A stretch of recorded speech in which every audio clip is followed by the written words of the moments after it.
Hello, and welcome to all the truth seekers that have joined us today. I'm glad you've decided to be part of this online community and hope that you're ready to inhale some provocative insights that will inspire and change the way you do business. My name is Mark McKelsey, and I lead the people and the projects that bring you insights, shopper trends, and next practices from Global Market Development Center. For the next hour, this Infocast will help your lunch hour be profitable by demonstrating just how the curiosity and the power of the consumer must be at the center of your strategy. In other words, the way you've done things in the past is not the way your future success will happen. Retailers, brands, and many other organizations more than ever must be adaptive and in constant flux in order to connect with evolving populations. So how you respond to this session is important. Without further ado, let's jump into it. I'm coming to you live from Colorado Springs and have Jim Longo from Discuss.io joining us from Seattle today. Today's Infocast will help you understand why your organization should no longer believe that being customer-focused and consumer-centric are interchangeable terms. While customer service is an important part of your everyday business, it merely deals with the issues of today. But by being consumer-centric, your organization will have the ability to influence manufacturing, design, obtain a clear and more sustainable strategy, and remain competitive with a tangible ROI that others who are only consumer-focused cannot. While many good companies today produce products and services to their customers, the ones that are customer-centric have a broader picture of the marketplace and offer solutions instead.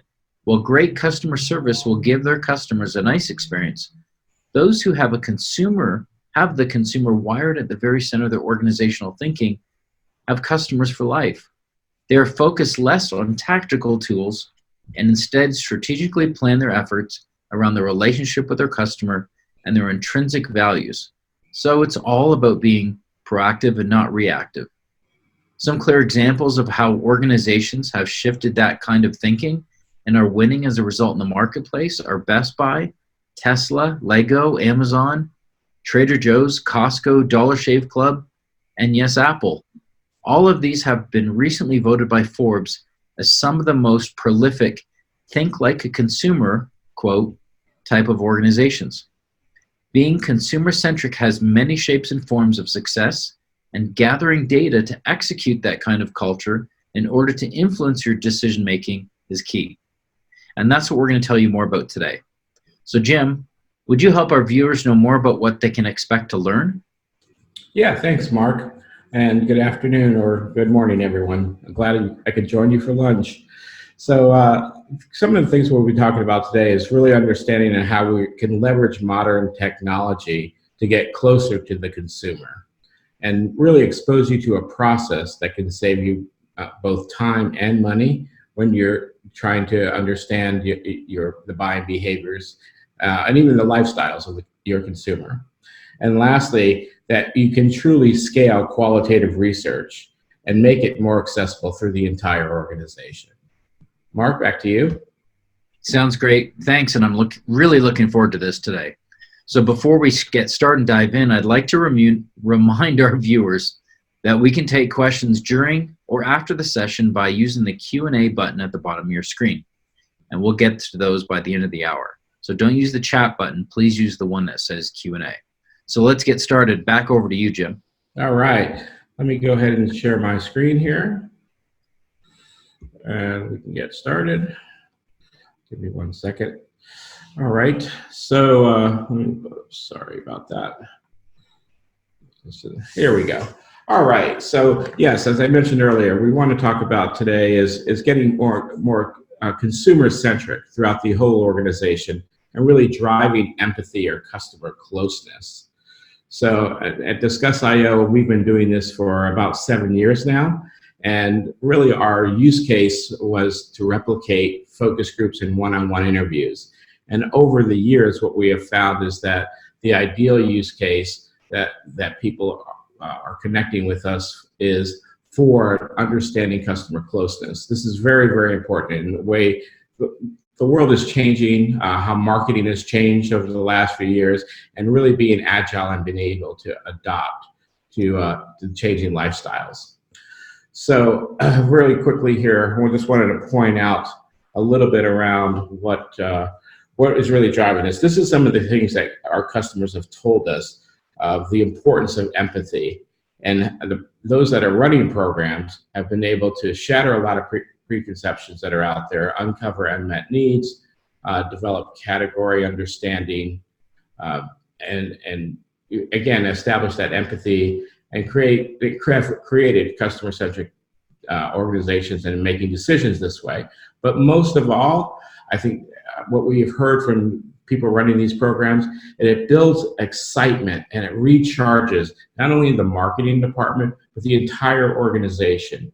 When you're able to have that customer conversation and really understand what the consumer is thinking, you get to see things in a new light. It gets you, as they say, out of the building and talking to consumers, and is really a great way to recharge people in an organization and looking for new ideas.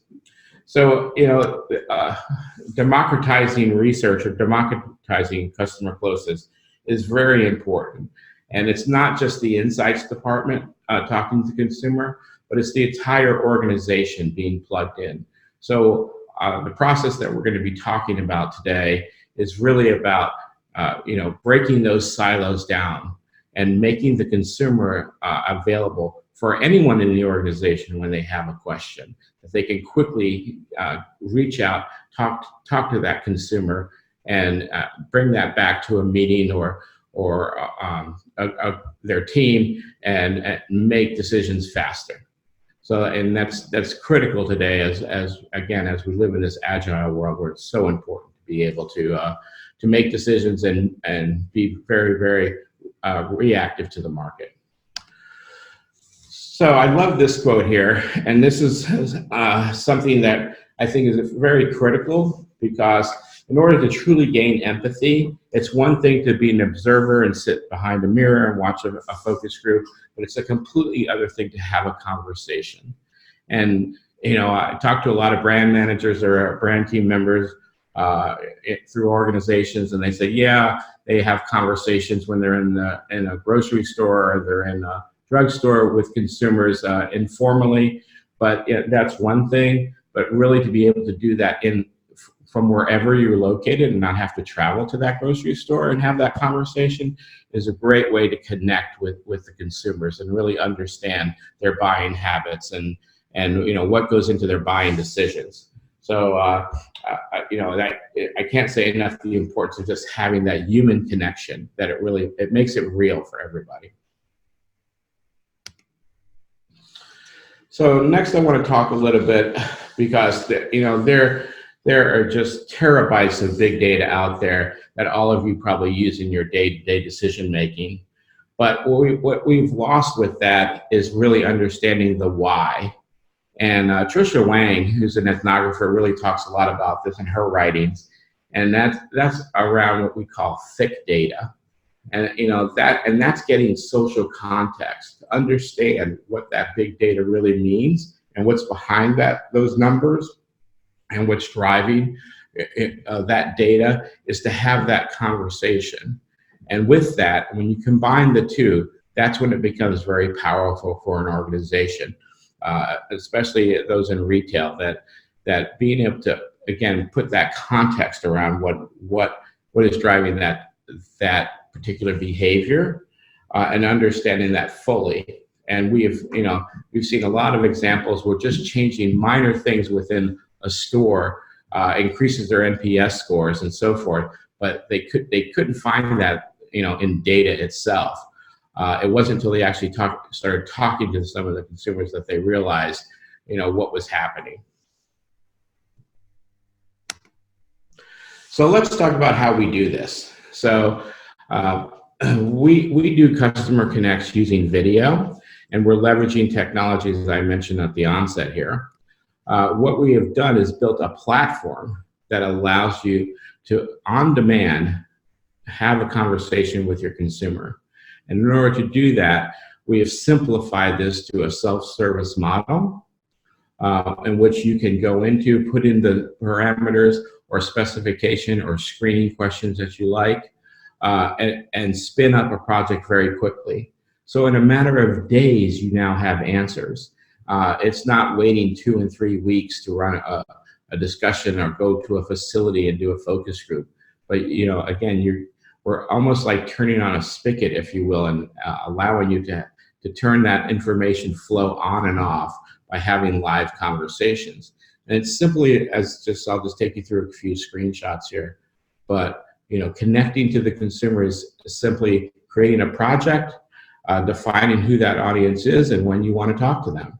So we've made this very simple that you can simply go in there, decide how you want to recruit people. If you have your own customer or loyalty list, you can recruit from them, or we can provide panel of random individuals who've been pre-screened and qualified, and also gauge for creativity and articulation. So you have high quality respondents that you're able to engage in a conversation.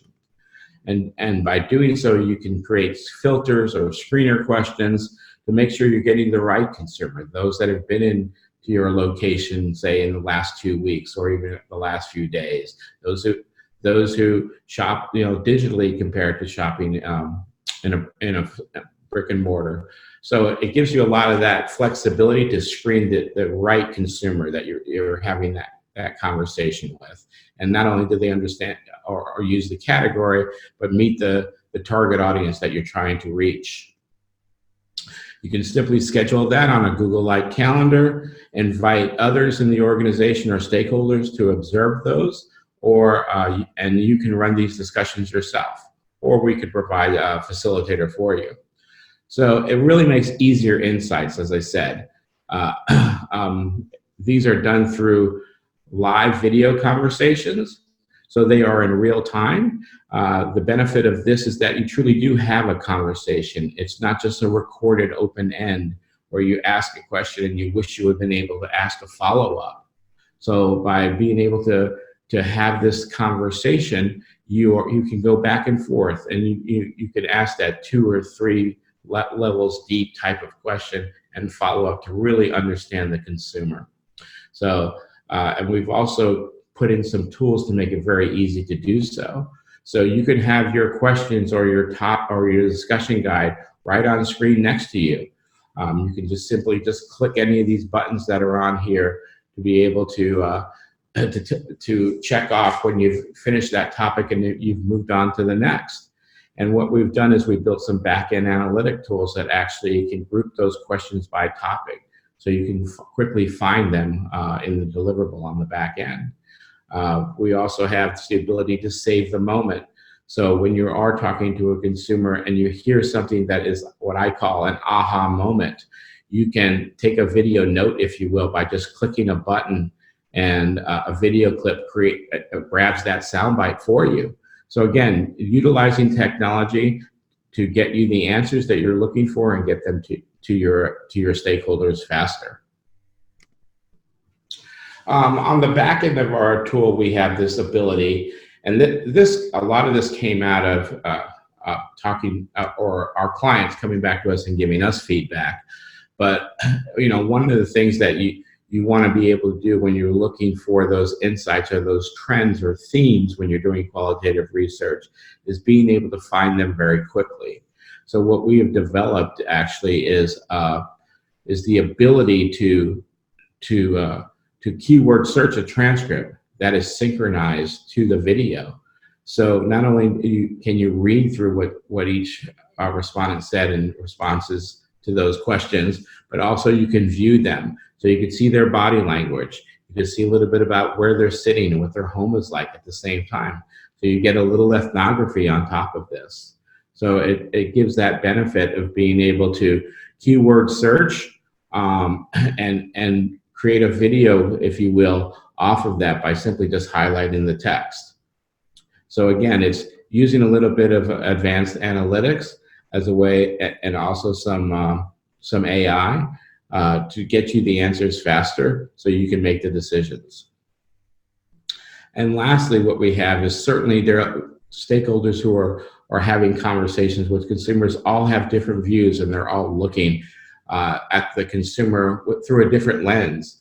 So a great way to aggregate the thoughts that come out is what we call key takeaways, and the ability for each stakeholder to answer a few key questions at the end. These are customizable, but basically, you can find out very quickly what was important to that stakeholder, what was interesting, what was something different that was said in that conversation, and what would they do with that information now that they've learned this. And again, this becomes very viral within the organization, and sharing this not only within a brand team, but across the organization. This helps sales, this helps logistics, this helps manufacturing. So it's not just used for the insights from just the marketing department.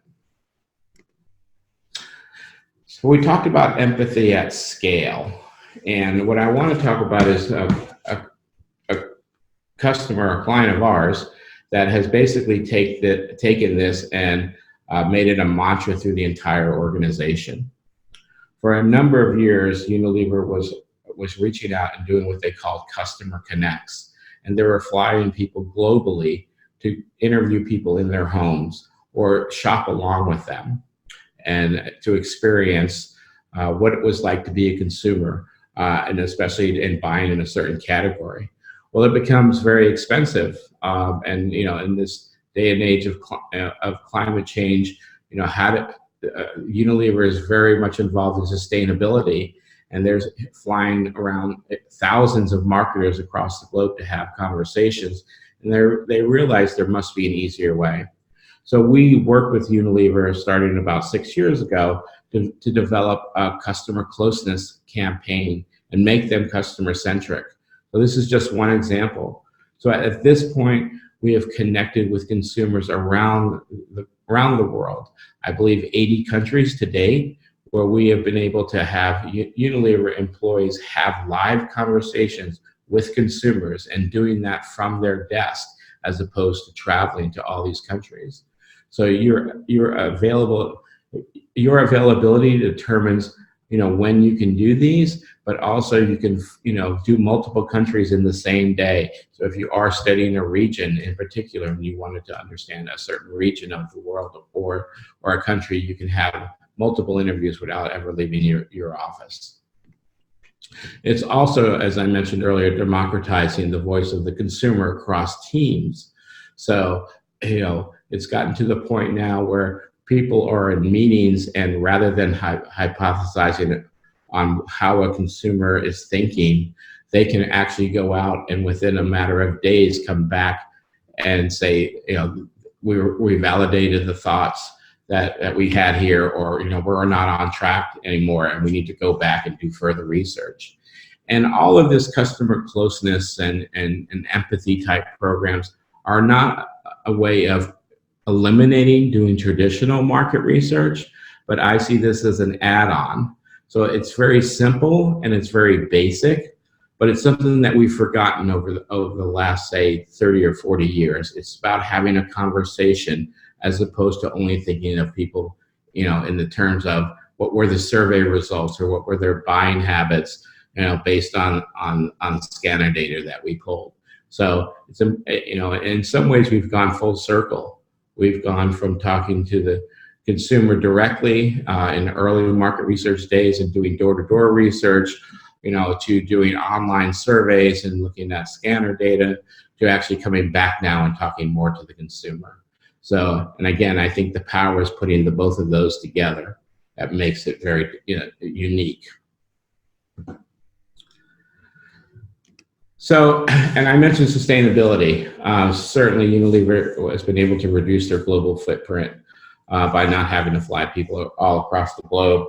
Now, a member in, say, the UK can talk to a consumer in Costa Rica and talk to someone in Brazil in the same day, get the answers they need again to move forward. So I want to talk a little bit now about how PepsiCo is connecting to the consumer. So they have a real challenge in that they have very small insights teams, but they have a large number of marketers. And for them, what the insights team found is they were constantly answering questions as opposed to thinking strategically about the brand. And what they came to us and said, how can we expand our team or exponentially make our team larger? And the way that we talked to them, after a couple of meetings, was understanding that there are a lot of marketers that had questions that just needed an answer so they could move forward, and they couldn't wait until they had enough questions to go out and do a full project. So Pepsi came to us and said, how can we develop a program together in which we educate our marketers how to talk to consumers in a non-biased way? So we worked with them to put a program together in which we were able to scale across the organization, and took sometimes teams as small as 3 and 5 people to support up to 200 marketers. And the solution really came around Agile research. So Pepsi runs 2 different programs. One is more of a longitudinal type of engagement in which they connect with a consumer for a period of, say, 2 to 3 weeks, and have 3 or 4 live conversations, so they can kind of learn a little bit more about the consumer and what it's like over a period of time. And then they do what I would call ad hoc, or more, I have a business question and I'm looking for an answer.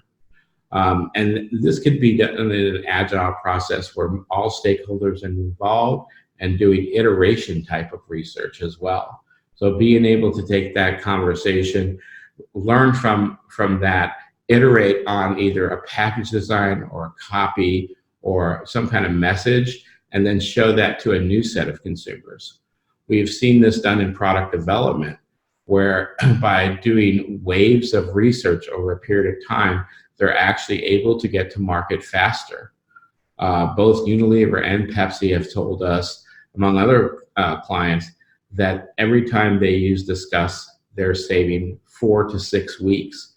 And it's not just using Discuss, but it's the agile process of having all stakeholders involved in each iteration to make sure that they have bought in and they understand what the consumer is thinking.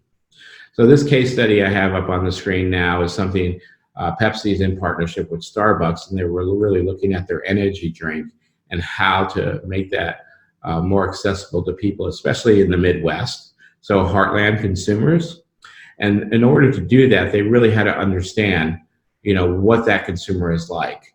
So before they did any true research around the messaging, they wanted an understanding of what the heartland consumer is, what type of music they listen to, what do they do in the evenings, what their life is like. So they had those kinds of conversations, and were able then to reposition the brand more around, it's not so much, around what we thought energy drinks were for, but more around what they think. What was the pain and what's the positivity, and how can they relieve that tension, and to get to a point where they came up with a messaging around, modern energy for real life.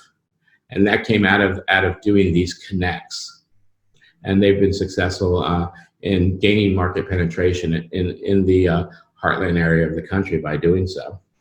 So you might be thinking, this is ideal for my organization, but how do I roll this out? So at Discuss, we've done this with a number of major brands across different vertical industries. And what we can tell you is that, our expertise is not so much in the technology, but also in the ability to roll a program out. And we can, work with you to kind of look at, what your readiness is, and what your objective is, and then what is the best way to do it. So, and we work with you with training, understanding what stakeholders are going to be involved, how important it is that they talk to people, how often they need to talk to people, all things that we can bring to the table on top. And again, it's more about connecting with the consumer. For us, it's that you are doing some kind of consumer connection. It doesn't have to be with Discuss.io, but the importance is having that live conversation.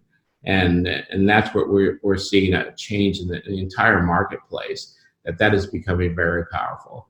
It's a great time to be doing qualitative research, and matches up very nicely with, as I mentioned earlier, big data, and it's a way of joining the two together.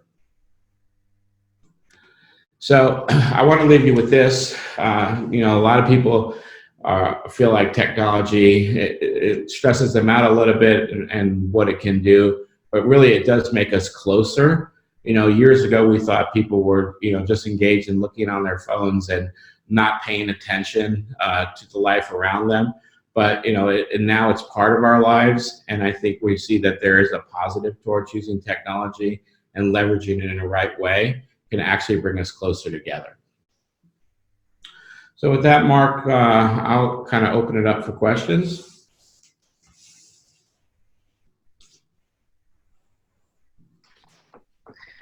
Thanks, Jim. We do have a couple questions to review today, and we still have time. Jim, Susan is asking us, do you provide moderators, or do I have to interview people myself? That's a great question, Mark. So, we operate on a continuum. So we have some people that feel comfortable talking to consumers, and they can do that very well. They have gotten some training and understanding. As I mentioned, we provide that. But also we have a marketplace of moderators across the globe. So, and we match them up based on the vertical experience they have, what your business objectives are. But we have access to literally hundreds of moderators across the globe. Great. Kyle is asking, Jim, do you conduct only one-on-one interviews, or can I also lead a focus group? Yep. So we're seeing, originally we started out doing one-on-one groups and focus groups. What we found is that there's an interesting dynamic that happens online, and that is, as you add more people to the discussion, you tend to get less feedback from them. The social decorum, let's just say on a flat screen as opposed to sitting around a table, is different. And we found that we actually maximize the participation by keeping the groups smaller. So our typical groups, or what I would call mini groups, is 4 people plus the moderator. And the response from that was overwhelming, that you get a better conversation. You have less dominators in a group when you have a smaller group like that. And it is much more difficult to dominate a conversation on a screen as opposed to in a room. Last I want to say is that something that we've seen a lot being done, and this is really a trend that's happening, is what we call friendship pairs. And that's the ability is recruiting one person and then bringing their friend in. And this is a really interesting dynamic that happens, because the friends call each other out. So you're getting some truly honest answers, as opposed to getting say a respondent who might posture. Yeah, that makes a lot of sense. Even if you look at the technology we're using right now, Jim, to be able to broadcast this message, just makes it easy. You're not flying over from Seattle. I'm not coming over from Colorado, and it just makes everything efficient, and speed to market is certainly quicker. Yeah, absolutely. Thank you, Mark. We've got time for one more question. Warren is asking, can you give people tasks to do before one of these sessions? Yes. So, it's often important that you understand that someone has recently had a behavior. So it might be, going to a retail outlet and going down a certain aisle, or taking a video after they come out of a store with kind of their top of mind, or answering a couple of open-ended questions. It might even be a diary. And what we do is, we assign these pre-tasks or homework assignments, if you will. They email those back to us, and then we use that as stimuli in the conversation. So, you could actually get a snapshot, if you will, of what they were thinking, or it helps them project their ideas by being able to show a video or show pictures of something that they liked. Excellent. Well, Jim, thanks again for presenting your insights today. We hope it continues to drive action within our GMDC membership. And if you're not a member, please feel to reach out to Jim and I with any questions. So thanks again, and Jim, we hope to see you soon. All right. Thank you, Mark. If this is your first time experiencing a GMDC Infocast, I'd like to make sure that you're aware that this session and all previous Infocast events can be viewed in the archive tab on gmdcconnect.org, along with a schedule to register for future Infocasts. Our 2020 Q1 and Q2 schedule is filling up. It may look light on our website right now, but I think fairly soon you'll see 3, 4, 5, even 6 more coming up fairly soon. So I'd like to encourage you to get involved with GMDC Retail tomorrow and become a member if you're not already. Today's Infocast is a small sample of what our members have access to.